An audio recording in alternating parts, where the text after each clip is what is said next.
লন্ডনে এবছর তৃতীয়বারের মতো আম্বার হিট স্বাস্থ্য সতর্কতা জারি করা হয়েছে।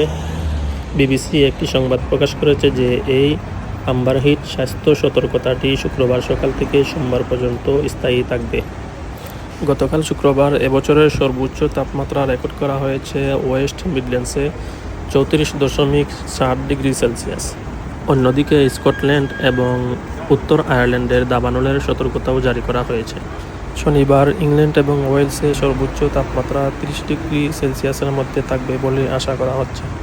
পূর্ব দিকে বাতাস বয়ে যাওয়ার কারণে ইস্ট লন্ডনের তাপমাত্রা কিছুটা ঠান্ডা থাকবে বলে আশা করা হচ্ছে, তবে বেশিরভাগ এলাকা এখনও তাপপ্রবাহের সীমা অতিক্রম করবে। যুক্তরাজ্যের স্বাস্থ্য সুরক্ষা কর্তৃক ঘোষিত এই তৃতীয় স্বাস্থ্য সতর্কতার সাথে সাথে লন্ডনের বিভিন্ন স্থানে হুশ পাইপ ব্যবহার করা নিষিদ্ধ করা হয়েছে।